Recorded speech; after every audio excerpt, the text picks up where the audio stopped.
Grand final! Let's go, everybody! We got the Mushrooms against SexyPlok, two Korean teams to fight it out now in the best of three series here at the Grand Final.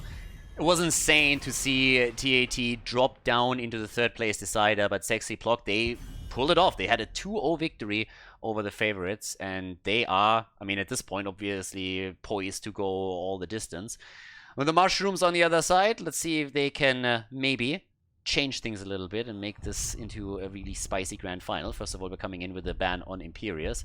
But yeah, it's party time. I'm excited for this one. What do you think is going to happen here? I mean, I'm really excited about it. I mean, I'm expecting to see, Imperius. I actually really like this Imperius ban, right? Like, Kirisaku, I think, really impressed me in the last series that we watched of him. Oh. Wait, Azul? That came out of nowhere. That one came out of nowhere. It's kind of like the Kel'Thuzad that you were talking about, though. It makes me sad that I see a Zul'jin ban, because it would have been really fun. Like, they're banning Zul'jin because someone on this team is really good at Zul'jin and they don't want to play versus it. And I would have loved to see a really good Zul'jin. It's one of those things where it's like, they know something I don't. So, yeah, it would have been cool to see a Zul'jin here. But I would have been very surprised if he gets dropped. But either way, maybe it hints at different things. I mean, something that sometimes, like, back in the days, there was such a thing as a bullshit ban, right? You don't want to ban anything because you want to have two strong options up at the front, so you ban something useless. I don't think that's what we're seeing here. But we had that in the European scene for a couple of weeks, and it was always annoying because as a caster, if they didn't ban something that was completely ridiculous, you had to look at it and you're like, okay, is that now a bullshit ban, or is that actually something that they're worried about? But we got the Stuko first pick again, so the priority in terms of supports at least is still there the way that we had it previously. Yeah, I mean, I'll be curious to see if we see an Ana follow-up here. Maybe even, I know people have been banning and prioritizing Lucio. I always think Greymane, Raynor, both really strong on this map. All right, so it is going to be Raynor and the Muradin. I mean, I think this is a really solid 1-2 rotation, but we saw Muradin get farmed the last game, and I think, you know, ow. That's more like it, though. Scary. But that's what we're talking about with the Nubarak, right? This is what we want to see. In Nubarak with a dive, Stukov with a follow-up. Like, months back, a year back, you had the Malfurion that came in, laying down the lawn. Now you have Stukov with a lurking arm, Greymane with a follow-up, hitting the bullet, just going for the throat here, whatever it is, just trying to execute the burst damage. If you have any kind of mage behind it, he can chip into. So this signals right from the get-go. We want to be aggressive, and we're going to bring the fight to you, and I like that. Yeah, I do too. I mean, I think they have a really, really strong composition so far. Like Stukov, Anubarak, Greymane, they've got the CC, they've got the silence, they've got the burst. I think this Muradin is in for a long game, and you know, like he definitely is gonna have to play on his toes because he could easily just get one shot. And I mean, if they got something like a Li Ming to round out this composition, that would be terrifying. That's actually what I was waiting for as well, the Li Ming to come in, and the question is just if SexyPlok maybe takes her away. If that's a pick where they are saying, okay, this is such a high priority right now, if we pick it, not only do we have the Disintegrate to counterplay Cocoon, but we also take one of the biggest like burst shot heroes away from the opponent. Because if you come in with a combo after Nubarak stuns the target out and Stukov gets the lurking arm in, especially after his 13 lockdown, then you're looking also at Calamity. And here comes Lucio, first of all, so a good sound barrier could also be nice, but they go for Sonya together with Muradin. Good for the Immortal, I would say, but now Li Ming is open, and the question is just, are the Mushrooms going to take it? Yeah, I mean, I worry for this Sonya's life, right? Assuming that the Greymane goes Curse Bullet, like they have a lot of one-shot potential for Sonya, and I think she just will have to play a bit careful here. Blaze gonna be the pickup as well as, I mean, I'd love to see the Li Ming. Okay, honestly, that is just such a textbook draft. That's textbook right there. And especially this Nubarak and Blaze. We talked in the previous series a little bit after the Nubarak pick about the side lane, and I said Blaze would really fit that well with the bunker coming in. So this is a combo that you have seen just for years, even in HGC. This entire lineup is really just textbook HGC 2018 Korea style. So this is awesome. And we get an Arthur's on the other side. All right, so now we have a triple front line here. Arthur's going to try and control Greymane a bit. That's going to be interesting to see first and foremost. But yeah, big and heavy front line now. Only relying on Sonya. They didn't want to do that, and I can understand why. So we got Arthur's chipping in. Battlefield of Eternity, ladies and gentlemen. Map number 1 in the grand final between SexyPlok and the Mushrooms. Game 1, SexyPlok against the Mushrooms. Battlefield of Eternity is the map. To the left, we got Rujea on Muradin. We have Arthas, Lucio, and Sonya here. So a triple frontline, actually, with Muradin, Arthas, and Sonya all going to be trying to protect the backline. Plok himself on Jimmy with the Exterminator as his level 1 talent. On the right side for the Mushrooms, we currently have Nuburak here, with Stukov, Liming, Greymane, and Blaze coming in. So, interesting one. Also level 1, Regeneration Master for Nuburak. Interesting to see him go into a Globe talent on this particular map. Not really what I expected here, especially after every single Nuburak so far, even on maps that are better for Globe support, have not really gone into this one. So, he seems to be confident enough that he feels he can complete the talent in a reasonable time frame. Yeah, but I don't think he's going to be able to do it. He needs 30 globes to get If the they win the Immortal, I suppose, reliably. No, I mean, because you're I don't think so either, but hey, I'm grasping for straws here. I mean, one thing to know, Arthas is already at 3 stacks for his Frost, or 2 stacks for his Frost Presence. I mean, that's something that I was kind of curious of. I thought he might go block, but it looks like he did opt for the Frost Presence. Blaze, though, rotating in here, Lock on the Rainer in a bit of a scary situation here. Jackpot able to get a first stun, but they are just going to be able to walk out. And Sonya, you know, pushing out the top wave, maybe potentially look for a camp. Lucio looking to chase him down, and it's just a bit of a brawl. I mean, both teams kind of stacking up a bit. Yeah, right now, would it be fair to say that Plok is still the favorite heading into this, considering how well they did in their semifinal? Or do you really feel that it was just the TAT playing not to their potential? I think it's a mix of both. I would say that I think SexyPlok is definitely the favorite going into this. I don't love their their composition's okay. I still think I favor, you know, Mushrooms a tiny bit. So I think it could go either way, but I think as far as which team do I think is mechanically, you know, better knowledge, I would have to say I have to favor. I mean, they just beat like such a good team, and they did it in a commanding fashion that I feel like it'd be disrespectful to not say them, you know? Yeah, Muradin jumps in aggressively, misses the Stormbolt, but they're still going for the double block against Nuburak.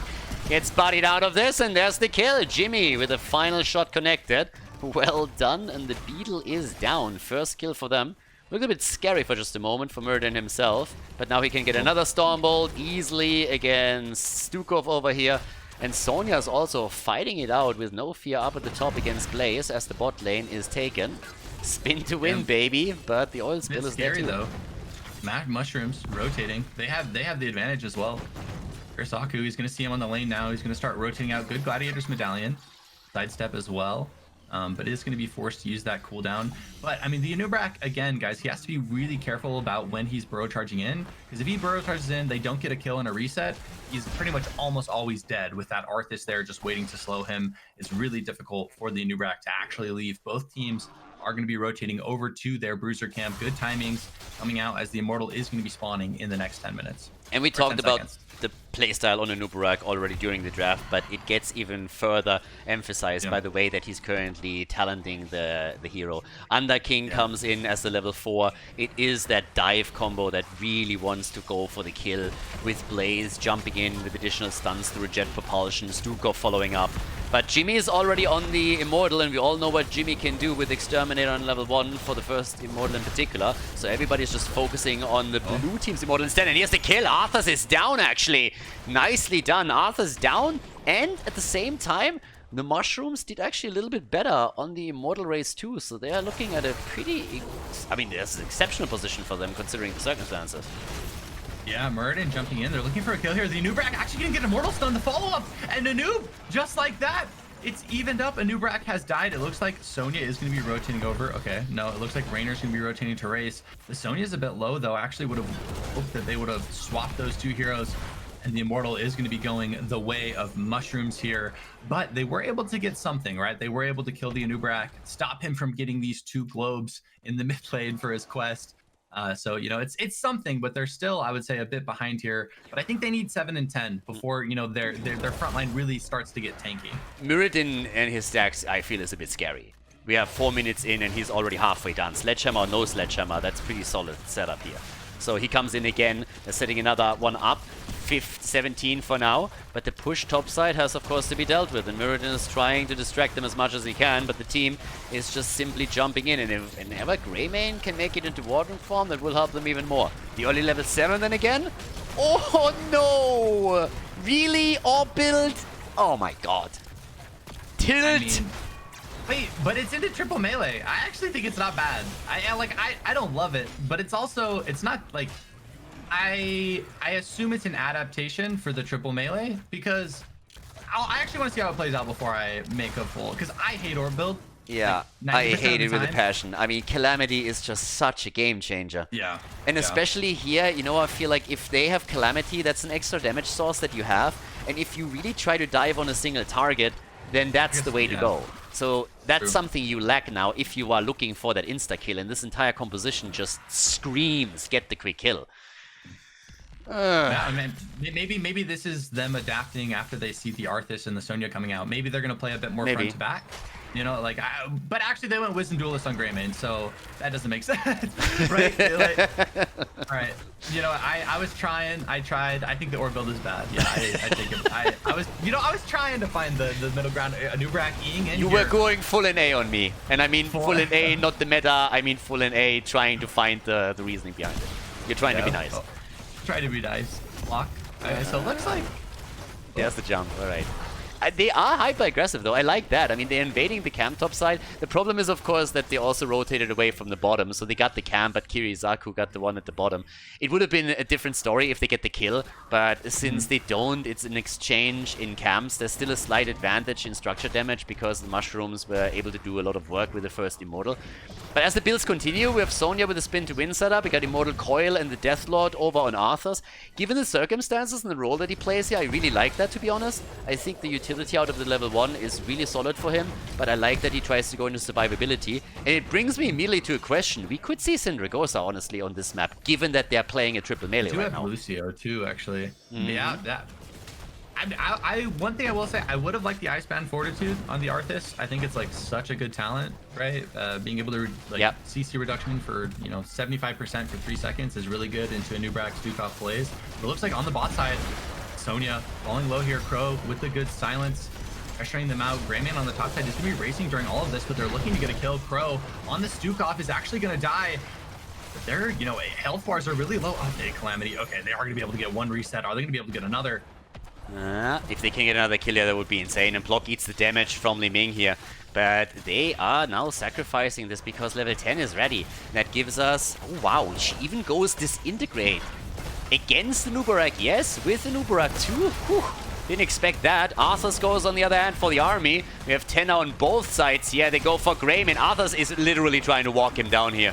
Gets some extra damage. It even connects the root, but can't do much more than that. The Immortal is again won by the mushrooms as Blaze is forced to bunker up. Yeah, Blaze just able to get on out of there. Going to be a lot of ults used for both sides. They still have Murd and Avatar, which is pretty big, but the Immortal going to be coming down here into the bot lane. Half HP as well. Oh, Murd jumping down. Actually has a flank here. They potentially look to force the engage, but I don't like the Greymane needs to be careful here. Yeah, Li Ming face checking the 2-man stun actually. Gets that out. Gets to be really careful though. Where's the ult? There it is. Disintegrate is being used. Li Ming not attack. Greymane. Oh my god, Muradin barely jumps out just as we have the orb about to connect. Topside Blaze is pushing the fort at the bottom of the map. The 4 versus 5 is continuing, and they are about to go for their 40. I don't really think, the Immortal is going to take this one down. They can't defend it. Jimmy, Immortal stun, has to be careful. Nearly gets hit by it. And this is a 4 versus 5 the entire time here, and they just can't do anything about it. They engage again. Mushrooms. I mean, seriously, they don't care. 4v5 all day, baby. They go and engage again. Yeah, I mean, that's kind of the struggles of triple melee that we see, right? And during all of that, Blaze able to secure the top fort. So that means for the next Immortal spawn, there's going to be double cata pressure coming out for the side of mushrooms. Basically just, you know, allowing them extra pressure. It's just it's a difficult part of the triple melee comp, right? Like, you need to get a fight and you need to try and like fight fast. You have to get on top of them. But I mean, they only really have a Mura stun for engage, right? Like Lucio speed they could use. Like, I feel like that's kind of what they're gonna have to look to do in these team fights, is maybe come from an odd angle and use Lucio speed to get your Arthas, get your Sonya on top of the squishy, Stukov, Greymane, Li Ming, because, these slow fights don't really seem to be working for them that well. Yeah, push to the bot lane with double camp at this point as they're trying to get some pressure. They lost 2 force, so they need to do something. Muradin is getting attacked again, and he's just getting melted away the entire time, and the bullet is connecting hard with him. There's the bunker. This combo that we're seeing for Mushrooms, it's just really good. I mean, again, I still believe that Li Ming build is absolute grief what we're seeing here. Especially having this integrate even on the 10 without going up against Cocoon. Doesn't mean that you can't win the game. Sometimes you just win despite the talent picking up because of it. But the problem is really just their combo, despite the talents, is just really good. I mean, this is a solid Truth and Tried combo. We talked about this earlier. This is an HGC comp right there. And a terrifying one at that. Yeah, exactly. For the record, like that's like an S tier. Like, hey guys, what would be our ideal draft on the Battlefield of Eternity? Oh, yeah. I mean, this looks like it. Exactly. And they're gonna be able to get the full free halftime. This is one of those comps when you come through the draft and your opponent got that comp in HTC, which is like literally sitting there. GG, go next. Yep. I mean, because they just have so much one-shot potential. Mura in the flank though. Looking for them. I mean, I think this is kind of what they have to do, coming from odd angles, looking to pressure them. Yeah. Like to see, Sonya and Rain are actually doing a decent amount of damage here. This is going okay. Mura just doing a really good job flanking around the side, just constantly pressuring out the side of Mushrooms. Jumping in here is gonna actually miss the stun. But is able to get the Avatar off Sound barrier. Beat. Yeah, a good beat there. They got it. They could go for the kill against Nubarak. They're trying. There is, on the other hand, the Cocoon and the stun follow-up. It's just so much control. That setup with the Nubarak is just fantastic, but he's in trouble now. And Greymane dies first. And Nubarak actually made it out, but they're still trying to turn it against Stukov here, and the fight continues as Blaze is in trouble. Jackpot dies. Sonya, no mercy as she's trying to go for Stukov again. Stormbolt! And that's the triple kill right here. 6 kills to 2 now. Despite the shaky start into the fight, not only do they lock down 3 heroes and kill them, but they also win the Immortal quite handily after the halftime shows up. Yeah, I mean, a really good job coming from them. I really think their Muradin is kind of carrying their team, to be honest. He's creating so much chaos, right? Yeah. Like, you see him playing in the background, forcing them all to kind of split up, and just doing a really good job at forcing and getting that engaged, getting the Avatar off before he got Stukov silenced. A really good job. And one thing to note, Greymane did die, so his Wisdom Duelist sacks are going to be half moving forward. That's a pretty big, DPS decrease, and they might be looking for more here. Muradin doesn't have Avatar for another 15. Once he gets that, may look to go more aggressive. They really want to secure this fort here. Sonya on the flank. Kurosaki. Yeah, 6 kills to 2 now. Again, Sonya sitting on the side here. Li Ming once more trying to tickle them down a little bit with a disintegrate and shoots out another combo. Has to keep himself in the back the entire time, but they are not doing anything against the Immortal here. It walked easily through the fort and is now making its way over to the keep, starting to open the wall up. And that front line is starting to become a bit of a problem for the Mushrooms. Now again, we harped on this from the beginning of the game, from the moment we saw their draft. The one-shot potential on their side is crazy, but once that they actually went in and used their cooldowns, if they weren't able to take someone down, and Lucio gets, for example, a good ult off, those team fights can turn quickly, so they really need to explode onto a target and drop it instantly. That's the dream here. By the way, talking about dreams, Nubarak 26 stacks, he's gonna make it. Oh, is he? Wow. Okay, I underestimated his ability to get glows. I mean, maybe I need to get it's late, but still. No, it's pretty good on this map, honestly. Like, the fact that he's able to complete it, 30 globes is not bad. I mean, one thing I do want to note, 16, a huge power spike, I think, if Lucio goes the percent healing. Wait, didn't go the percent healing, never mind. Nubarak gonna get stunned here. Mura jumping in. They are taking the fort here. Flailing Swipe is going to come out. Sonya chunking out the fort. 16 hasn't been achieved yet for the Mushrooms. Both teams kind of posturing. I'm really surprised that the Lucio didn't go percent healing at 16. With a triple front line, I feel like that would have been a pretty good way to, keep them all up, give them a lot of HP. Top line still getting pressured out a bit. That's where the 16 is going to come into play as Jackpot rotates top to make use of that. At the bottom, can they make a play here? I mean, the dream would of course be from their perspective to engage into the 5 versus 4 here, get a quick kill just as the Immortal is there. But they're not going to be given the chance. Mushrooms are playing this good. And now they have Epicenter. That 16 talent here for the Mushrooms is incredibly powerful. Yeah, I mean, especially into triple frontline as well. Probably going to be able to get a lot of E resets. Immortal spawning up. There's going to be night pressure on the top side. Both teams just racing here. I mean, Sledgehammer, Sonya, Rainier as well. Going to be a lot of damage. Looks like SexyPlok is going to win the race, but they have to deal with the top pressure off of this. So, you know, potentially there'll be a winner for Mushrooms to step in and look to get that one shot. Yeah, they have to defend this first of all, but the race, of course, against Jimmy isn't really working out here, I mean, as you would expect. But they need to trade that time topside, as you already mentioned, and that's where Sonya comes into play. And, well, down here, Greymane, he doesn't make the commitment to the Immortal yet, can't jump so far forward, he would immediately be caught out here.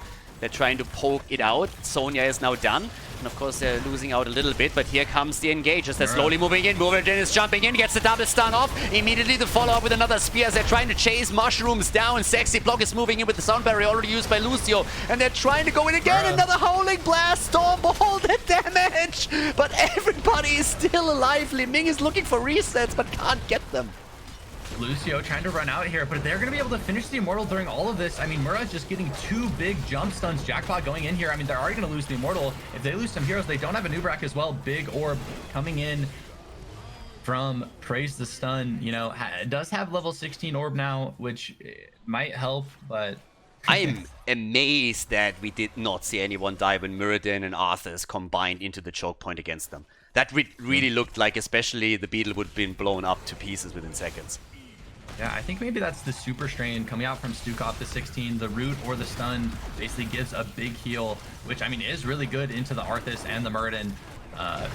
Good 16 talent for him as well. Jackpot maybe falling a bit low here on the Blaze. Forced to use Gladiator's Medallion, or actually just forced to use the cleanse. But Mura with another jump stun, looking for the Blaze. No bunker for another 5 seconds. They try to go through the wall here. I mean, the dream would be the keep. I'm not quite sure if they can get it though. 16 minutes in, that Immortal is losing out quickly. I mean, the fights, honestly, one of the big problems is really at this point, I mean, you can really tell Li Ming is getting damage together, but the problem is it doesn't mean anything. It's poke damage from the outside, and she is really relying on mainly Greymane to solidify the kill, and if he doesn't, then they just don't get the resets for her, and that's the problem. There's the Cocoon, the re-engage, Muradin is in trouble, Sound Barrier is out, he's silenced, and he jumps out, he actually makes it. Sonya, Gladiator's Medallion gets popped, and she is about to get away here too. Yeah, the kill potential. I mean, as we said before, a big part of this is that usually with Calamity you have a different damage source that you can use on top of it. You have also control with your Wave of Force, and both of these elements are missing. So she can poke from the outside and get some damage, but that doesn't mean anything if the kills don't follow. And Greymane is the one who's supposed to deliver them, I suppose, so that she gets the reset and can get a bit more done. But right now it's not really working for them. They're having trouble to go through the front line, even with the Anubarak and Stukov setup. Yeah, no, like that Muradin would have died if we had Mirror Ball plus Calamity. Like, I definitely think it was a mistake coming out by Praise the Sun there. I mean, you're a one-shot comp, right? Like that's it feels like their plan was to do a one-shot comp, and then, you know, it's like, oh, they have triple frontline, I can get so much value with Orb build. And, you know, when you click tab, it's like, yeah, okay, Li Ming's got 70k damage, but it doesn't matter if you don't kill anyone. Exactly. Right? Like, it doesn't matter unless someone dies, and that's something to know. But Mura, look at this flank already set up. This Muradin has just been flanking all game. They need to be careful. Yeah. Oh, okay. Sniffed out, Praise the Sun, double checking it. I like it. That was a good one. That would have been a devastating surprise if they face checked that bush. But Muradin, look at him on the minimap. I mean, he's flanking around again. I think Stukov sees him. Yeah, look at it. He's just sowing so much chaos. Like the red team is so afraid of, guys, where's Muradin? Where's Muradin right now? Like he's just doing a really good job at constantly being a threat and making them afraid and making them, you know, play more passive and have to just constantly be watching their back. Both teams approaching the level 20, but the Immortal is going to go the way of Mushrooms here, as they are able to get halftime with the faster rotate. Mura again with a deep flank here, looking potentially for someone. The Immortal is going to spawn. They are going to start racing. Mura could look for a jump stun potentially on Crow as he walks over here, looking for the Stukov. Maybe that's going to be their go button once Mura jumps in. They know where he is. They ping him. Uh-oh, could get caught here. Might be in trouble. Hits the Stormbolt, double stun, but here comes Stukov, locks him down, and goodbye. Yep, he wanted a little bit too much here. That was too aggressive. They might still win the Immortal though if Jimmy can stand there somewhere, but nope, not really happening. He eats the damage from Li Ming too. There's the engage. They're getting a little bit desperate. Sonya was trying to lock that in. That doesn't happen either. Yeah, I mean, at this point it was a bit too desperate of Muradin to come in, and I gotta give some credit here to Mushrooms to really wait his position out, ping that the entire time, and then once they saw a chance, connect. And Crow in particular, he was the one, got the stun in, and that allowed them the easy kill. Yeah, he was definitely there in position, able to get the Stukov route, which basically secures the kill onto the Muradin. There was maybe a brief second there where he could have popped Avatar, but I think he thought, oh, I'll be fine. I don't need to use it. Because it's like, I wonder if he gets Avatar off there, if maybe they actually get the Immortal and maybe he escapes. But Crow doing a really good job on the Stukov, able to get that route. Level 20, going to be achieved for both teams. Rewind, as well as Splash, Fortified Bunker, Hell Rashas. And I would assume to see, you know, maybe upgraded Sound Barrier could be pretty big. Put it on like a 30-second cooldown. The Immortal push is going in here. This is a keep. This is potentially a GG push if they get a couple kills. Exactly. If they can get a kill here, this is over. But now there's the 20 on both sides. Keep is definitely gonna fall already. Melee mode for the Immortal as they're starting to go in for it. 20s have been chosen. They're poking them down slowly. Here comes the attack as they're trying to get a kill, especially, of course, Anubarak is looking for it, but they're burning the Immortal down as quickly as they can. Yeah, Anubarak is sitting tight. They're going into the backline here. Double Catapult is coming in with the 2. The shields are already falling on the core, but they're coming in and they're burning it down. Sonya is still alive. Cocoon against Lucio. The shield is falling. They actually didn't focus it right away. The bunker is already up and they're just trying to go for it. Praise the sun in the back is eating a lot of damage from the turret, actually. There's the first kill, 50% on the core. They're trying for it. They're going for it as we speak, and they might actually just get it, but Li Ming is down, Greyman is down, Stukov is down, and they are throwing. They are losing. They get wiped on the core with 33%. The map is open. 5-man team wiped. The bot lane is pushing. They lost it on the core. Yeah, the Sonya did such a good job at zoning them off. Like, such a good job. The Zonya was literally like 1v5ing and clearing the wave. And during all of that, the Rainer was using Exterminator to just clear out the Immortal. I feel like Mushrooms could have done a lot better job of spreading out and like not focusing the Sonya. Just go hit the core. Too desperate. Core goes down. The grand final starts with a victory for SexyPlok, ladies and gentlemen, as the Mushrooms get murdered on the left side of the map in a core rush attempt. GG and well played. The blue team with a lead.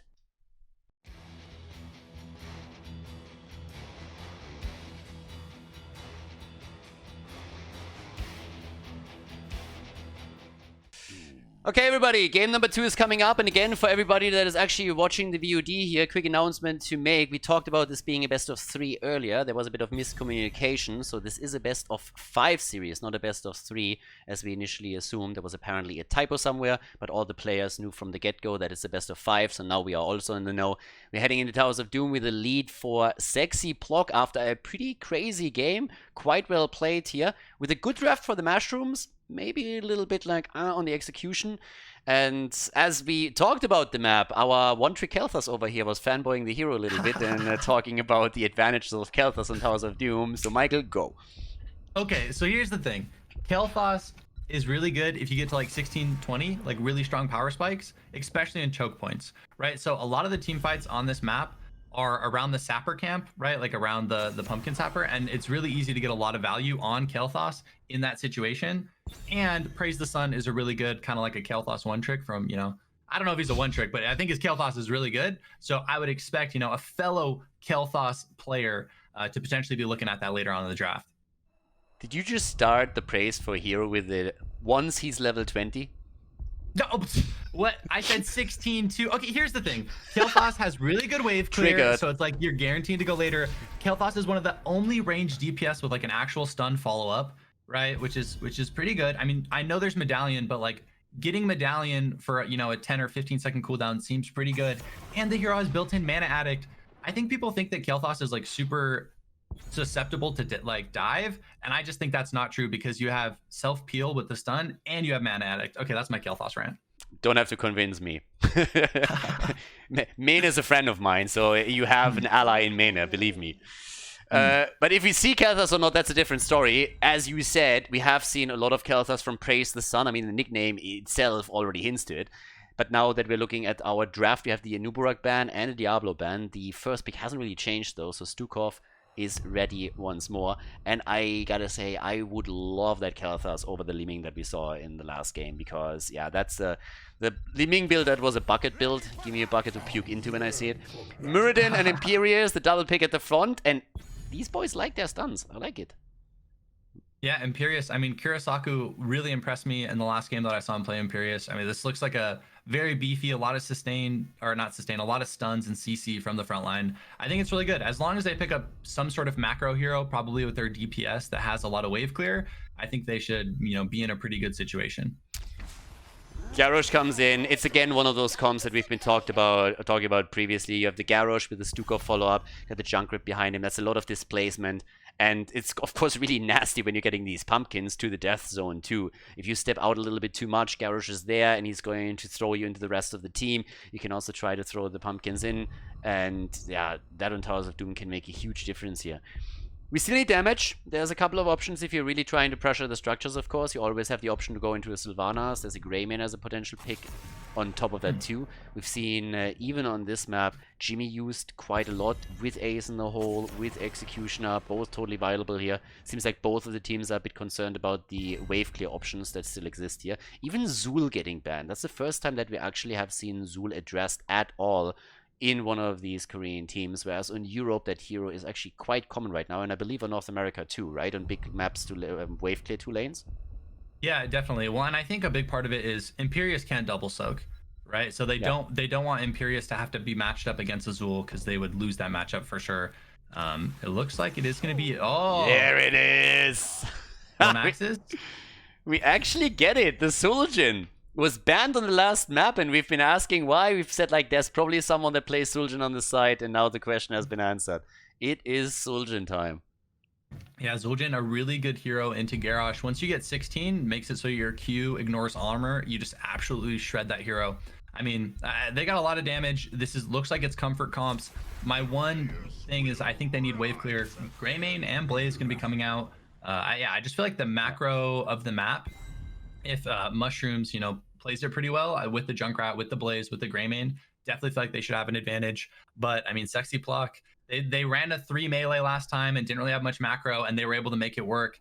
I feel like they can make it work again, and I'm really excited to see how this Zul'jin actually does. Mushrooms, I feel, draft the more meta comps at this point. Yeah. And we've seen it on the last map. That doesn't necessarily mean that you're winning the games. Execution is still a big part of it, of course. Got a Thrall coming in through, so we have that triple front line once again. Quite common also to see that in the European scene. But I'm excited for this, because there's always that little bit of a twist that we have from SexyPlok, which is kind of cool to see in the grand final here in our best of 5. But map 2 is starting up, and we have Towers of Doom Mushrooms going up against SexyPlok. Let's see who locks in victory number 2 here. Game on! SexyPlok against the Mushrooms. Ruji and we got Muradin, Thrall, and Imperius at the front line for SexyPlok. We got a Deckard Kane in the back to help them here. Suljin comes in and goes on level 1 into the Bone Slice. No balls confirmed, no headhunter over here. Goes into the save talent. Seems like he wants to win the game. Unacceptable. On the right side on the map, praise the sun on Junkrat. He went for crazy build on Liming in the last game. Now he turns onto a crazy hero. We got Upton on Greymane and Garrosh in with Jackpot on Blaze, Crow on Stukov. All right. Yeah, let's go. Kalibala over here. Also, no Trolling Thunder in this game. No Trash Lightning. We're going Echo of Elements, baby. Trash Lightning. I think Crash is pretty good, actually.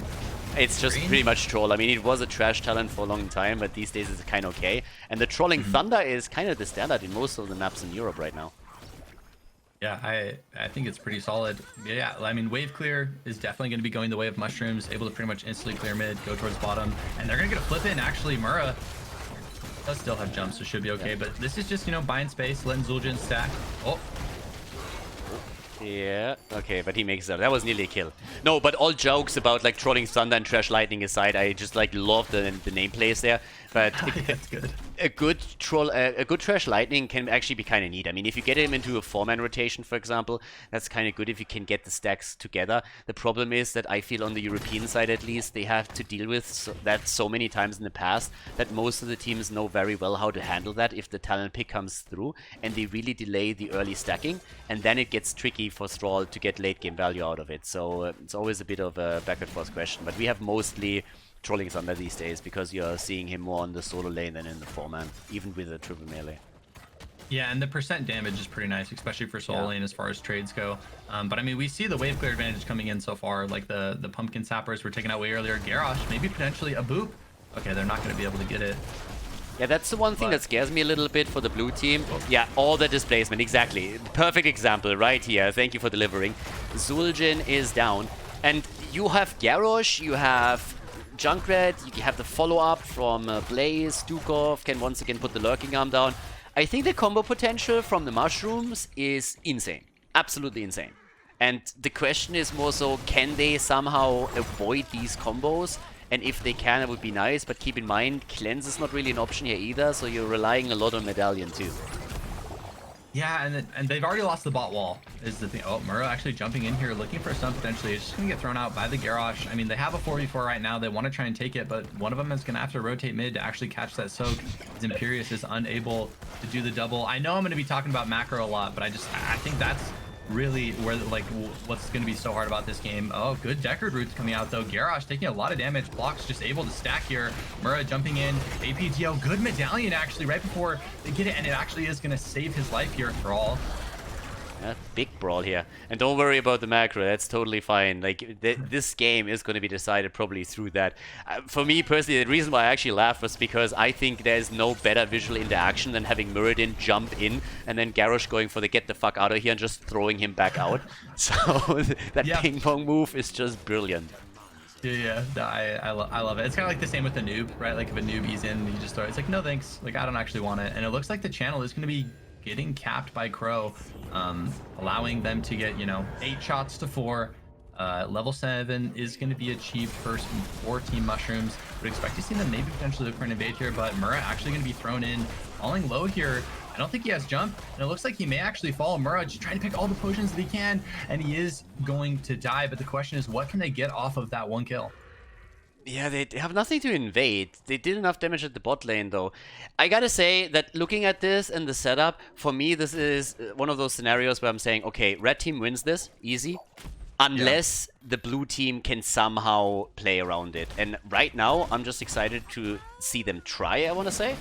But the red team, from my perspective, thanks to the combos that they have with this setup, have an insane advantage here. And if they, I guess the game plan is really just to get Zul'jin to a point where he's getting so insane in the late game that he can just murder them. And this is a map that usually goes for a pretty long time, where you're guaranteed to hit your 20. So if he can stack well, if he can turn into a monster, they might have a chance here. But just from the looks of it right now, I think the Mushrooms have a big advantage. Yeah, and that's definitely kind of what I feel like, is it's really going to come down to how well is SexyPlok able to not fall behind, right? Because they really need to get level 10s. They need to get their ultimate so that they can take team fights. And then once they do that, like, how much have they lost? Are they down a talent tier? Are they down too many shots? Because I think they have a really strong late game team fight, but it's just the issue of getting there. As you see, they're already down a level 5 minutes into the game, and red team is going to be rotating here towards the mid, trying to secure level 10. I'd expect to see them just trade here. They don't really want to force go into the top right or top left. If I was them, I would just want to hit level 10 and then do everything in my power to secure the actual objective on this map, which is the bottom left tower for them. Exactly. So even exchange, what you usually see here around the second one, nobody's invading, nobody's playing it too crazy. We got the exchange of bell tower shots, which still gives us the 4-point lead for the Mushrooms. Muradin is looking for an opening here, of course, too. And we have on level 7 for Zul'jin also the Vicious Assault, so it's not like they're going into cleave stacks. No spin to win here for him. Plok is just going to try and stack his baseline as much as he can. Yeah, and it seems like he's doing decent so far. I mean, 38 out of 150. It's not perfect, but I mean, on Towers of Doom, it's not the easiest map to stack. Level 10 has been achieved. Riptire, massive shove, go for the throat, taunt, and bunker coming out. Mid lane though. Gets Speaking of caught. Plok. Oh, Medallion, Muradin. Alright, a lot of medallions being popped. 2 of them already here. Yeah, they make it out. And thankfully for them, they avoided the big fight. They didn't get caught too hard. And we have now... I mean, they burned a few cooldowns, but still, they didn't die here. So there's no additional momentum for the mushrooms. This Capybara at the front is still looking for opportunities to set it up for the team. Level 10 abilities give us also no Earthquake. In this case, we actually get Sundering, so they're looking for flanks apparently. Already starting to chase Imperius, and that's a kill. Is it? Oh, maybe not. Maybe not. Oh, Imperius. clutch. Sunder. The Sunder coming out. Garrosh falling low. Riptire as well to sleep. That's going to be one hero falling. Can they get another Blaze? Stunning in here. Zul'jin stacking during all of this, saying, yes, please, let's keep brawling. I need these stacks. And the cap is up in 20 seconds. They might actually be able to zone this off. Yeah. And they're going to actually invade and take the pumpkin cap. This is pretty big for them. I mean, they kill Garrosh. They're able to maybe potentially secure this cap before he's up as well. Good that was huge right now for SexyPlok. I mean, the mushrooms got smoked in that last fight. And first, we have Imperius just baiting this entire thing out. Then he survives, gets the ult through, and they turn it and are able to get the kill against Garrosh. So now they have a bit of a lead. They hit the pumpkins. They're trying to go for the channel. At the bottom, Stukova's thinking about moving in, decides against it. Nicely done. Well played. And that brings the first kill to them too, and they equalize the points on the core. Yeah, I mean, I think that's really big for them. I think after that, I'm actually thinking SexyPlok has a really good chance in this game, because I thought the way that they would really lose is if they got snowballed on from the macro. Yeah. And they're only down about half, or like a, 3/4 of a level at this point, about to take their camp out, potentially going to get invaded. Blaze does have rotate. It's a 4v5. Are they going to be able to finish it in time? Garrosh is not going to be able to get there, just barely. They're clutching a lot of these things. The ult at the bottom barely got it in before anybody could interrupt it, and now we have the same thing happening at the camp here. But yeah, as long as it works for them, it's fine. Stacks are nearly done for Muradin, so that's good for him. 12 stacks on the baseline for Zul'jin as he keeps hammering away here. And Muradin has now his Stormbolt ready. Clock on 13. Damage output right now is still at 17,000. He's nearly top damage in the game. Yeah, he's pretty close to. I mean, as far as Zul'jin goes, you really want to get the 75 stacks, and he's currently at 67. So all he needs is a couple more autos, and then he'll get that extra 1.1 basic attack range, which will just make his life a lot easier playing into, the Junkrat boobs as well as the Garrosh displacement. Still a bit of a fight in the middle. The two offlaners are rotating around. The level 13 is in, so they're playing it a bit safer here. That, of course, brings us again the violent reaction immediately in play. And Muradin, the Juke Master, is out. There was a good move from Junkrat, but Muradin called it out and moved away from it. So nicely done by him, too. Yeah, I mean, the Blaze is definitely just winning the double soak here, so they're losing a lot of XP, which is difficult, but it seems like they're winning a lot of these engages, so they might be able to just turn around with their raw team fighting potential. Again, super healing potions coming out by the Deckard, deciding to not go Ancient Blessings, which I do think is really good, especially with the number of auto attackers that they do have with Zul'jin, with Thrall. I feel like that could have been good, but both teams posturing here for a team fight. 13 to 13, 28 shots to 28 shots. Japok in the flank on the Blaze. The boop, though, Thrall being thrown in. Gladiator's Medallion as well. They are going to be able to stall the cap. Imperius looking for Garrosh here. He's going to be able to get the spear. Jackbot falling low. Zul'jin looking to do damage. Greymane, he is going to be okay. Khaldor, they're getting intense here to sleep. Ooh, the old man going for it. Oh, he hits Blaze as he just comes out. So Blaze gets caught, but there's the Sundering isolating the tank again. Capybara goes down, and oh my god, the second kill against the Wolf just as he was about to get a kill in against Zul'jin.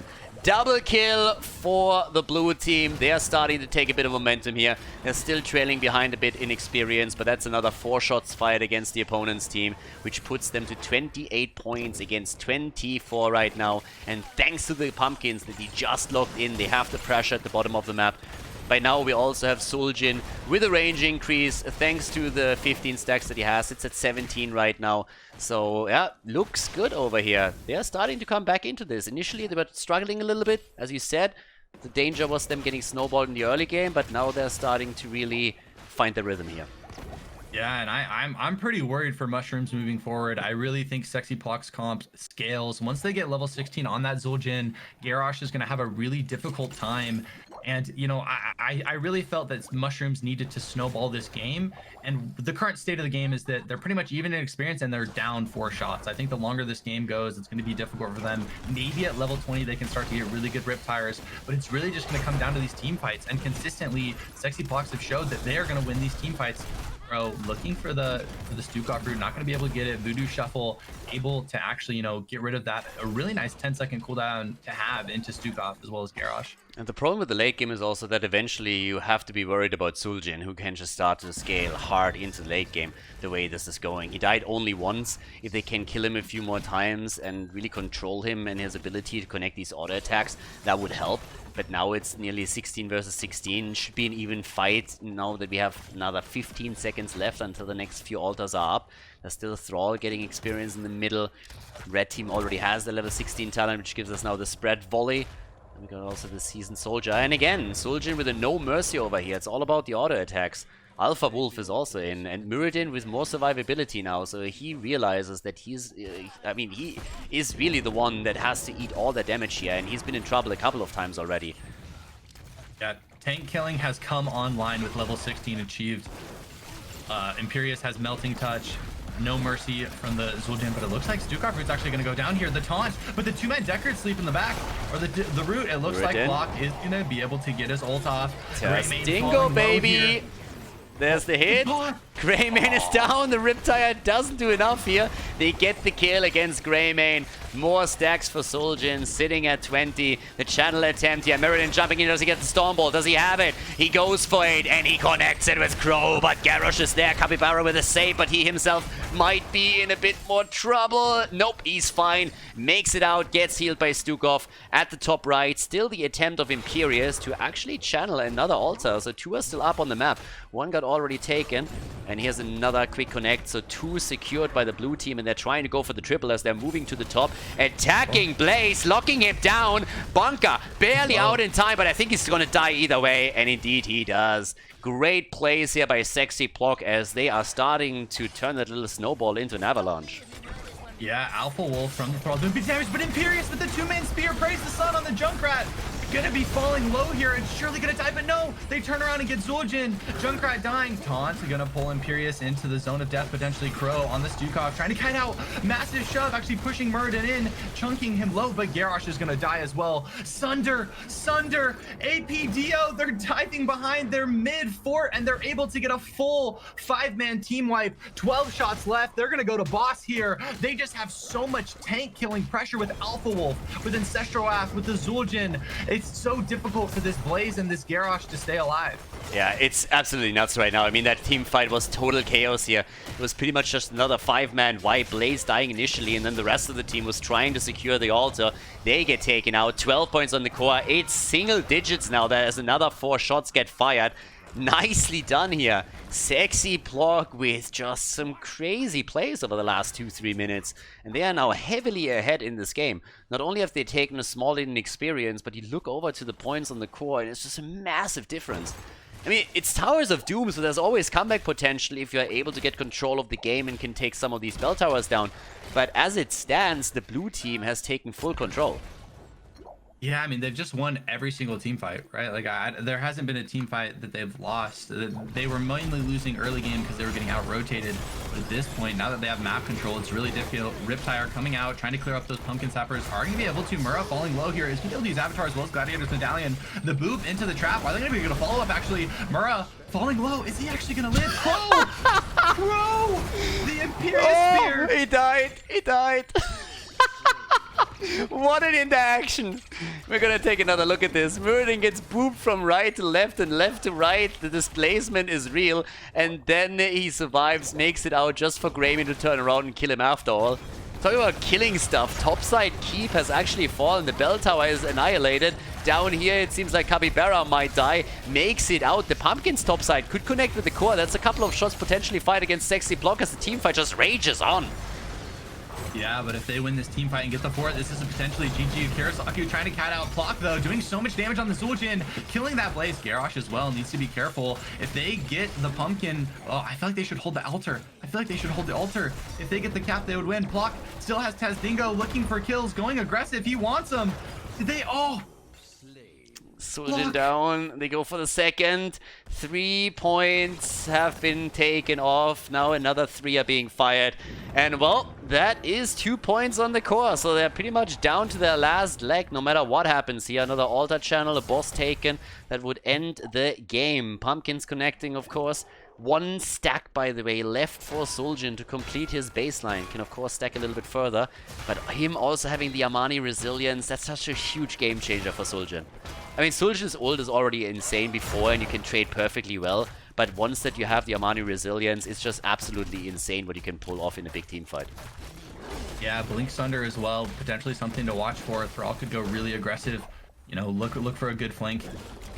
Level 20 Riptire, though. That's really, I think, like one of the big talents I'm going to be looking at. Praise the Sun. If he's able to get a really good reset or two, it really could potentially turn this game for his team. To be fair, what was kind of cool yesterday was seeing Muradin getting enough stacks on his level 1 that a single Stormbolt with Sledgehammer took the Riptire down immediately. What? Yeah. With Sledgehammer combo, that was actually nuts. That shut the Riptire down just in its tracks. That was pretty cool. So that's a potential counterplay eventually as well. Yeah, he's got a decent number of stacks, but a fight is breaking out here. Blaze falling low. He is going to be forced to use the bunker. The taunt actually stopping the Deckard Sleep, putting it on a 10-second cooldown, and it looks like it's a full retreat here. Riptire coming out. Imperius is in a really scary position. Actually, he's really deep. That's going to be a dead Imperius. It's a 4v5 at this point. I'd expect to see SexyPlok just back up, have them give this altar.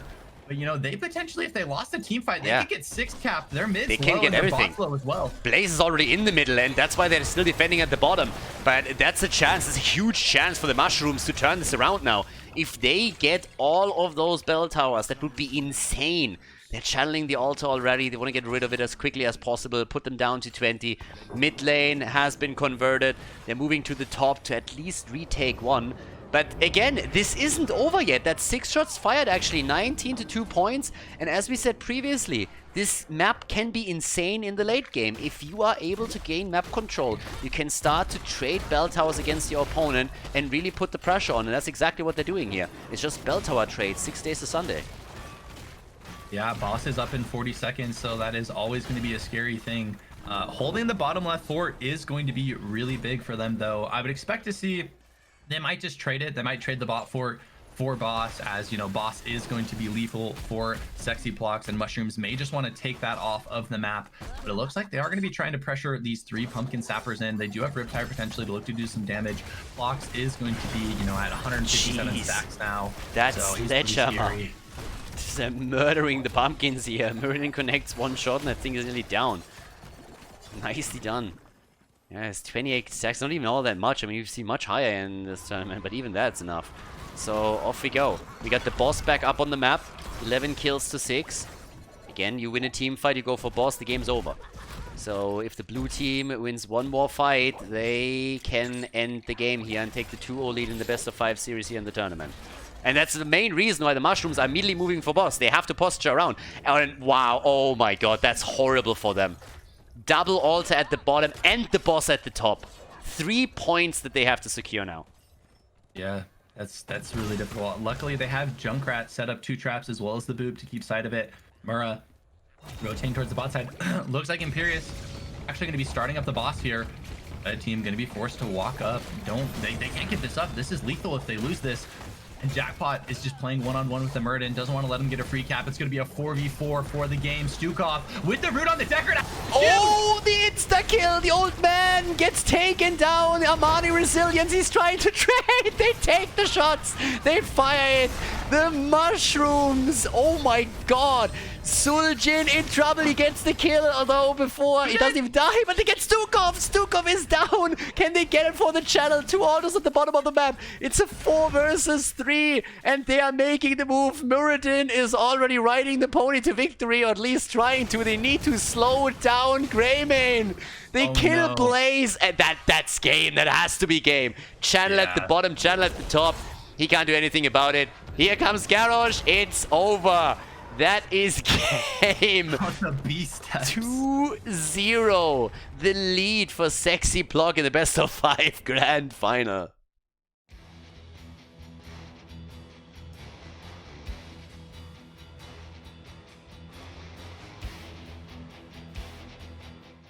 Tomb of the Garden Curse, ladies and gentlemen, is map number 3. Completely new concept, never seen before, an objective that has been reworked. It's not in the slightest similar to Cursed Hollow or Tomb of the Spider Queen.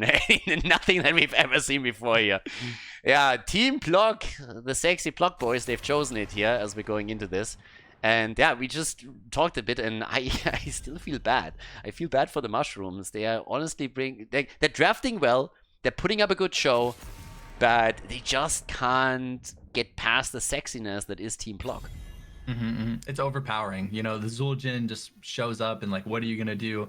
But I'm really curious to see what happens on this Garden of Terror, right? SexyPlok, they've whipped out a lot of unconventional picks so far, and they chose this map, right? Garden of Terror has just a endless possibility of, you know, unconventional picks that can work. So, you know, something like a Murky, something like a, you know, Zagara, Viking. So I'll be curious to see what happens. Imperius and Murden both banned out. I mean, that was their 1-2 rotation last game. Yeah. So the second time that they played Murden, and finally the mushrooms are looking as like, we're done with the shit. It's not happening. But the one thing that really, I mean, I guess it signals confidence, but SexyPlok is now looking at the third Stukov first pick. So they're coming into this and they're just saying, like, pick your Stukov, we don't care. So they really think, hey, this might be top meta on the eastern side here, and most of the teams are trying to get rid of. I mean, we've literally seen teams when they are not in the first pick position just simply ban him out. They don't care. They're fine with it. They counterpick the Lucio here, and that is already scary because I don't know where they're going with this draft, but you could go into a composition with this that just runs away from the opponent and raises down structures the entire time and exploits the map. I mean, I would love to see that. Honestly, I would be, because I've seen them team fight really well, and I feel like if I saw them play a really good macro game, it would definitely have me elevate them on my, you know, because it's like being multi-dimensional as a team makes you really difficult to play against, right? Because they banned your Muradin, they banned your Imperius, so they're not going to let you just do your normal CC chain team fight. So what are you going to do? And if they're able to, you know, get the macro, something like an Abathur could be absolutely terrifying. I mean, even like I like Illidan on this map. I don't know if that's something they'd potentially be interested in, but Raynor and Anub'arak coming out, I mean, super stallard, standard draft for the side of mushrooms. I mean, those are 3 really strong meta heroes, but I'm curious to see what shenanigans we see and what the potential ban is. Give me the slug, baby. Abathur. I mean, yeah. Big Map, Greymane, copy. You have Symbiote on Lucio. There's nothing more annoying than Lucio with a Symbiote that just chases you down for hit points. Yeah. Like, it's one of the most annoying things here. So, yeah. I mean, right now, let's go. We got our bans. So, first of all, Junkrat is banned out. We also got a ban on Deathwing. We have this Anub'arak Stukov setup again, which I really, really like. But this time, they don't have the Greymane that comes with it. So, that's a bit unfortunate. And, well, here comes the double pick. Sonya. Mal'Ganis. I still can see a slug here. Yeah. I think a slug would be really good here, actually. Imagine, like, so the thing about Garden of what do you call it? Tomb of the Garden Queen Curse. Tomb of the Garden Curse. You gotta Tomb get all 3 in. Yeah, you gotta mesh them. Tomb of the Garden Curse is that it's pretty much guaranteed to go late game. The nature of the objective, right? You have to get 3 tribs. Once you get 3 tribs, it doesn't even push that hard. And if they get something like an Abathur, level 20 double hat will be really strong. For sure. I like the Anub'arak and Urel. That's actually Eastern Clash 2018 style Korean play with the Stukov behind it too. So that can be super powerful here. And again, when it comes to meta comps that they're drafting, mushrooms are doing a great job here. Yeah. Granted, on the European side, you wouldn't see as much Anub'arak as they're playing here, but still, if you're going for an Anub'arak combo, that's it pretty much. And well, here comes the last pick. And it's Cassia time. Part of me is a little bit hyped because it's the first time we see Cassia in the Korean tournament. At the same time, I wanted to see the Slugger. Either way, Game 3 coming up. Keep in mind, everybody, this is the best of 5 series. So it could be the last map of the day. So let's head into it and see if SexyPlok gets it done once again.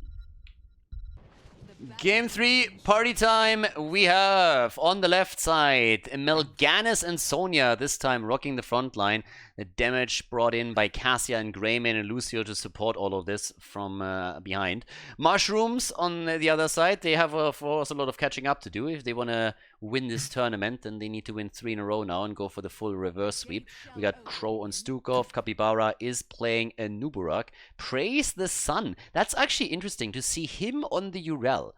That's actually something I didn't really expect here. He was always the damage dealer for the team. I would have expected him maybe on the Sylvanas, which is now played by Jackpot, and we have Apto on Jim Rayner. But it's kind of interesting to see Praise the Sun on a Urel. We've seen him mainly on Kel'Thas. He played the Liming previously, and I think in the game before he was on Junkrat, if I'm not mistaken. So what do you make of that?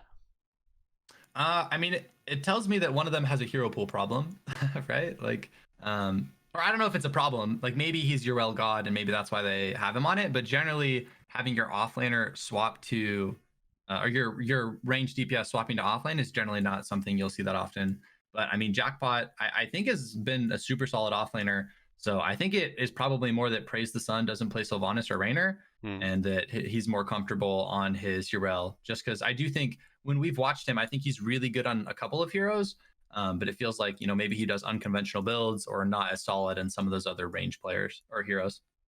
Yeah, like, I mean, with unconventional builds, like we've seen one that was a Liming, but I feel like outside of that, he was really solid. And I mean, even on the Liming, I feel he played the Liming on Battlefield well, given the build. I think the build was a total fail, but like with that build, he got the best out of it that he could. It's just that it doesn't work out against the composition that they were up against. I mean, there was a bit of an idea of, hey, they have a lot of melee, maybe can get something done with the AWP there, but they could never really secure kills to provide resets for her, so that was a problem. But the execution that he had was solid. So now that we're seeing him in the offlane, I'm pretty interested to see what he can do with this.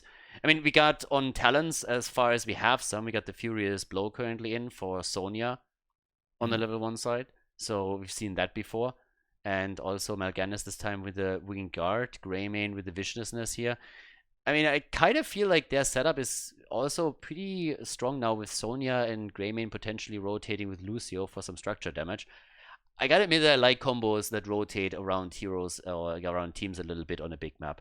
It was honestly at the last BlizzCon that we had one of the best things that I thought came from Tempo Storm, which is also why I was pretty tilted when they didn't really use those combos in games that actually mattered. I think they used it once in the group stage and rotate around one of the Korean teams and nearly won the game, and then just like completely dropped the entire strategy from there on out and went for full-on meme builds. And is that the Lucio that you're kind of talking about? Because he has fast rotate speeds and able to, well, wherever the fight is, he'll be able to get there and kind of help him out. Yeah, exactly. And just like rotate away, attack structures, play around the opponent a bit. And when Tempo Storm played that in the BlizzCon group stage, they did really well against teams that were much stronger than them on paper. I think, right? And I really like that. And they never busted it out again afterwards against weaker teams, which was, I think, a huge mistake. And instead went for this like murky Samuro bullshit that they played. Yeah, you know, good old NA days, you know what I'm saying? So take me back. Yeah, but you know, as a caster, I was tilting because their strats were so good, some of them. And but either way, that is something that could happen here to an extent. It's not the same situation, but with Lucio, you can empower Greymane rotations, for example, and get him on structures. On a big map like this, with also a lot of camps, there is a lot of potential to pull that off. Yeah, and it looks like, speaking of camps, both teams can be, you know, backing up, taking some sieges. Crow and the Raynor are going to be taking bottom siege. Plok going to be taking the middle siege. I'll be curious to see if after this, if he goes towards Knights or if he goes towards the other siege. Okay, it looks like he is going to be looking to pressure. Okay, they're actually invading here. 3 heroes, 3v4. Cassia. YOLO, baby. Stukov in trouble. Cassia too. Can they get the kill? This is 3v4 now. They're going to get murdered. They're going to get completely crushed. Oh no. Okay, the game starts with a quad kill against SexyPlok. Yeah. That's a bit disastrous. Yeah, you lose 3 heroes. I mean, luckily during all of it, Sonya was soaking. That's why we don't see a larger level lead. But you know, that's definitely not a good way to have it go. I mean, invading 3v4, they didn't really see people on the map. My assumption is they thought that they were on Knights, maybe thought that they were topside, being greedy. Which, I mean, yeah, it's a bit of a coin toss, right? You're like, you're trying to it's a predict gamble. the opposing. Yeah, it's a gamble. You're trying to predict the opposing team's behavior, and sometimes you gamble wrong. So it's like, I don't, fault them for it. Like that's people trying to make plays. But both teams taking out their knights here, and the trip is gonna be spawning in the next 10 seconds. Yeah, and of course now you are level behind. You're 4 kills behind. Now, the saving grace, the silver lining is that it's early in the game, so the death timers aren't really too high, which means you can still come back into this. It doesn't change the fact that you are behind an experience that could easily lead to talent disadvantages. So mushrooms now have a position that they could use to snowball this a little bit. It all depends on what they can do whenever they have a talent advantage. But SexyPlok, if they can get a few kills, then they can slowly make their way back into it. It's just not like they lost the game yet. But of course, this is a bit of a rough spot either way. Yeah, Medallion first out on the Cassia. The Lucio is actually a bit zoned out from both of his supports. I feel like he wants to be playing on this bot side Cassia, falling low. Actually, maybe going to be able to turn out onto Jackpot, but not actually going to be able to do it. And this is going to be them probably just giving up the trib. Sonya had to clear out the top knight pressure, otherwise they were going to lose their top wall. So, I mean, they end up giving the trib and they give 1 kill for it as well. But, I mean, not the end of the world. Again, Garden of Terror scales pretty much guaranteed. So as long as you don't lose too much structural damage or get too far behind, you should be okay and be pretty much guaranteed to get a late game team fight, which I actually think SexyPlok, they're going to be really strong once they start getting their, ultimates, start getting level 16, level 20. They're going to be terrifying. Yeah, good stacking on Cassia would help, of course, with this too. Having a bit more survivability for Sonya would come in handy here. And they definitely have chances, but the game is so far going in favor of the mushrooms. 5 kills to 0. But you can already tell, I mean, just take a bit of a look at the experience. There is a lead for SexyPlok on minion experience. They got roughly 1,000 more. So the hero discrepancy, of course, favors mushrooms. But generally speaking, they're not as far ahead in XP as a lot of people might have believed after the quad kill here. So this isn't over just yet. But it's definitely a good start for the team that needs to go for the reverse sweep. Yeah, definitely. I mean, this is going to be the start of a comeback if they do win this game. Kirisaku has to be maybe a bit careful. Urel jumping in. Actually, a noob able to hit the double stun onto Lucio. This Dukov silence going to force out the gladiators, but very difficult to hit that elusive hero. And Lucio's going to be, oh, praise the sun. Not, that was so close. Yeah, if he has the cooldown ready and he can just immediately go for the swipe, I think that's a kill. But they're still playing around the top, trying to stack also Cassia up a little bit more. Still not a single kill for the blue team, but they're invading. They're going deep. They're going for Jimmy. And they can set him up again. Jimmy, he gets out. Jimmy gets out of the fight alive. And of course, the mushrooms are trying to turn it, but they are losing Urel. Nicely done. Snappy calls here from SexyPlok. They can't get the kill against Jimmy. They immediately shift focus. They go for Urel and lock her down too. Well played. Jackpot doesn't have E. He actually used it to stall, and I think he's going to lose his life for it. Nubarak, Eden as well, could potentially die. Oh, Crow. Actually going to get speared. Sonya coming in. Oh, not able to get... Wait. The fend. That so just funny. Looked weird. That looked really strange.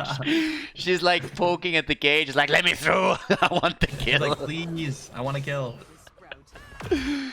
She's at 32 stacks, and they have actually taken over in experience. So yeah. They lost 4 heroes at the beginning of the game, and now they have taken the lead in XP. It's actually kind of nuts. And a lot of this comes from an advantage in minion experience. They just simply did a better job soaking those lanes.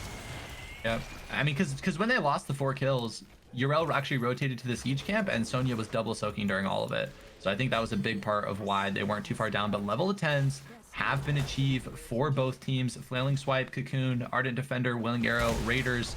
And it looks like we're going to get Wrath, Sound Barrier, Ball of Lightning, Carrion Swarm, and Go for the Throat. No Curse Bullet, so they're not going to be looking to kill the Anubrak and Urel. Ideally looking to get on that Sylvanas, Raynor, or Stukov and kind of get a one-shot on a backliner. Yeah, bot lane damage already. One of the towers is about to go down. Yep, that's the hit. Lightning Fury comes through.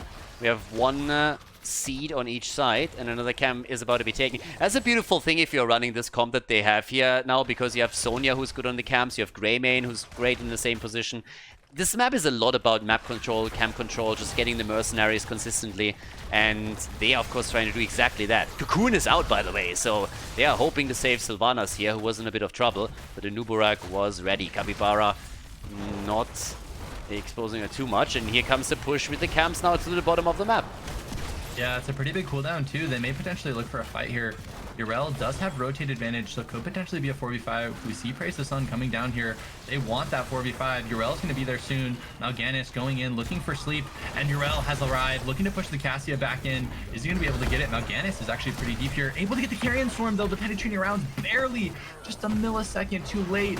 Not able to interrupt that. Yeah, and Sonya is using the time that she has at the top to claim another camp for the team, so she's about to grab those siege giants, just as we have another seed spawning. And this is, of course, the seed that could put the curse on the blue team. Call the web weavers. The garden terrors. I honestly kind of think getting the first trib on this map is kind of a troll, because you're never really going to get a second one. And I think a lot of times I see the team that gets the first one lose. ATGO actually getting gone on by the Sonya. Cassia as well going in. Big wailing arrow. Choke point, baby. Yeah, they go for Praise the Sun again, who hasn't popped his ult just yet. And can they get a little bit more here? The attack against Yrel. Sleep Dart. Channel comes in, and they take it 2 for 2. Alright, last 2 go to them. And now the opportunity, of course, on the next one. Sylvana's going... Okay, for a second I was thinking if she might try and go for structures here. I think we have Sonya rotate to meet her. And now another camp push through the top, of course. Yeah, 4 heroes posturing in the top side. Looks like Mushrooms may look to get this top wall. Level 13 is going to be achieved for them soon. Nubarak posturing. Locke and Ruje are going to be rotating up here. Level 13 is going to be achieved. It looks like they are just going to rotate out, looking potentially for the trib. They do want to secure that, as it will spawn the Garden Terror on their behalf. They do have rotate advantage, so I'd like to see them, you know, potentially look for like an aggressive bush camp. But it looks like they are just going to actually go over towards their siege instead. Yeah, 43 stacks already on Cassia. She's sitting at 20,000 damage and is taking top damage in the game. Talking about the scaling that we mentioned earlier. And again, 9 minutes in, 9.5, we've actually seen quite a bit of action already, but so far not a single fort has fallen. So there's that. And here comes the... that's the final one, so we're gonna see the Garden Terrors coming down for one of the 2 teams after this fight is over. Both have 2 out of the 3 that they need already. Well, here comes the setup. Do they go for Yrel? They're trying to get some damage in. Sonya isn't here yet, though. Yeah, she's such a hard target to kill. This really is going to be 10 minutes into the game, 13 to 13. Whoever gets this trib is really going to be in the driving position for the next, 5 to 10 minutes of this game, as they will most likely get some forts, get some structures. Bro, looking for a root, potentially Cocoon coming out onto the Mal'Ganis. Are they going to look for the engage? Cocoon pretty much wasted at this point. Dukov clock in the back on the Greymane falling low. Greymane nearly down here, survives though, and they're trying to turn it again. Here comes the jump. Ball of Lightning is already out. They're making the play. Sonya is still a little bit late to the party. The Wailing Arrow connects, and the silences too. Could be the end of Mal'Ganis. Ruje moving out, escapes. Oh my god, as Yrel jumps to the front once again. Pops her ult, stays alive. Nobody has died yet in this fight. Oh. That was what a barely, like, got out by the skin of his teeth. His Carrion Swarm got interrupted on the Mal'Ganis, but able to survive. Nubarak is going to get stalled. A lot of ults used on both teams. Go for the throw, and Carrion Storm still a big sleep coming out by Mal'Ganis. A 4-man. The Cassia follow up as well, and the stuns. Rainer's surely going to fall. Who's next? Are they going to be able to get a kill on the Nubarak? Greymane needs to be a bit careful here. Praise the Sun, looking for him. Wants to kill the Greymane, the dog. I don't know. What's his name? Brain. Sonya going ham, going deep, and it looks like they're going to be able to cap the trip and get the Garden Terror. Khaldor, you just watched me, like, my brain stop working. You just broke me. Sylvana's in trouble, by the way. She's just trying to escape. There's no way. She's down. Sylph is gonna die. Goodbye, baby. And we got the Garden Terrors on every single lane. The snowball is starting. The leading experience for SexyPlok. Bottom fort about to fall in the middle of the map. A little bit of a battle between Sonya and Yrel as topside. We're seeing a Garden Terror all alone, pushing through the wall here. Bottom of the map is also in trouble, as we have the Mushrooms trying to defend here. But things are definitely looking a bit rough at this point for the team in red. Yeah, it looks like they're probably going to be able to get 3 forts off this, as well as maybe some damage onto the bottom keep. They're definitely going to get the wall. They're going to be level 16 soon. They may potentially look to pressure here, look for something more. Sonya finishing up that mid fort. Looks like they are going to get the radar. Okay, it looks like they are just going to back off, rotate over towards mid wall. I'd like to see him just go top fort. I mean, mid wall doesn't actually do as much as clearing up that fort. Level 16 achieved. for Team SexyPloks. Praise the Sun, forced it back, needs to get mana, which means if they do go up here to the fort, they won't be able to defend. Rainer is going to show on bottom as well. This is potentially a scary situation. Jackpot walking up. Mal'Ganis flanking, Eing in actually. No E for Sylvanas. Jackpot. Oh my god, that was... Why do that? No 16, and again, it's one of the situations that you nearly save and then it spirals out of control because of one mistake.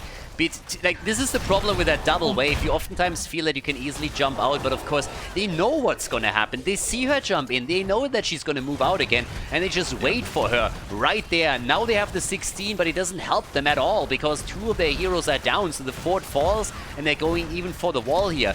Urel should honestly not do too much here either. If she is gonna die, a staggered death would be the worst thing that could happen to them now.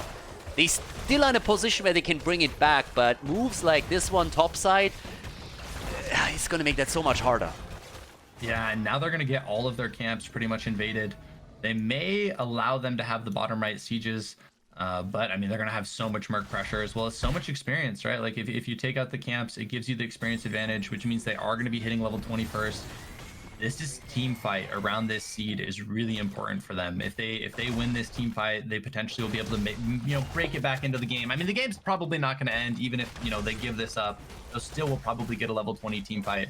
But if they win this next trip, it really will even up the game. Yep. And they should be able to get at least one, maybe even two, and hopefully 3 forts. The thing is that there's of course a lot of lane pressure coming in with all the camps that have just now been taken. So they can try and use that, but as you said, it's all about the top side right now. They're taking those defenders down immediately. They want to go for the channel. They have a double channel going on already, but the interrupt is there. Sylvanas jumping in. Nice silence from Stukov too. And here comes the Cocoon attempt. Did he just cleanse that shit out? Cocoon came in and he uses the medallion and Nuburak gets killed right away afterwards. Nicely done here. Lucio just popping off. Yeah, Lucio smurfing with that Gladiator's medallion. Sandberry going out, and Rainer's going to fall as well. Praise the Sun is one they're looking at next. Still has Ardent Defender, but doesn't actually use it in time to go for the throw. Kills the Urel before she uses her ult. 2 heroes are alive, and they're going to lose at least 1 keep. The question is, what else are they going to lose? If they lose heroes here, they could potentially lose the game. Very scary for them. Cassia rushing over towards the Sylvanas, and Nuburak's up in 10 seconds. Are they going to go for the core? It looks like they are not. They're just going to go for bot keep. Actually playing it safe, like, I did not believe that for a second. The way that they played game number 1, you remember that? That was, yeah, I expected them to dive onto it immediately. But they play it safe, better safe than sorry. They go for keep number 2, and now it's such an uphill battle for Mushrooms. This is actually crazy. It was difficult before, it's nearly impossible now. Jackpot again, dude, you gotta be careful here. they got Remember, he is an offlane. He's generally an offlane player, so it's like maybe, maybe this is part of not having super comfortable on this hero. I mean, maybe that's coming into play. Level 20 hasn't been achieved yet for SexyPloks. They are going to potentially force on here. Rouge is going to be doing a decent amount of damage. Sonya in the backside, 1v3, and Cocoon going out onto the Grey Main. Carrion Swarm, Jackpot falling low on the Sylvanas, going to try and E out, but the Cassia is in the spot. But Jackpot escapes. Lucio, he gets the kill. Oh my god, Lucio kill. He is absolutely smurfing out of this world now. 20 isn't there yet. They still go for Jimmy. Jimmy is dead too. There's the 20 talent. They got their Storm talents. They pick them immediately and they're trying to go for the rest of the team here. Sonya. Oh, she barely gets out.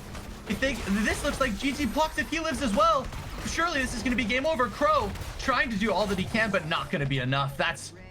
I think that's the series. I think that's going to be a 3-0 going the way of SexyPlok as they do get the 5-man wipe, securing the top keep. I mean, they have 20 seconds. Surely, I mean, Sylvanas has to 1v5 here, but I don't think it's going to happen. Yeah, they're going for the core. And that is going to be game. That's going to be the 3-0 right here. Great performance by SexyPlok. 14 kills to 5. They make it happen. They took down TAT in the semifinals. And here in the grand final best of 5, it's a 3-0 victory against the Mushrooms. GG and well played as SexyPlok wins the tournament here on the Korean server.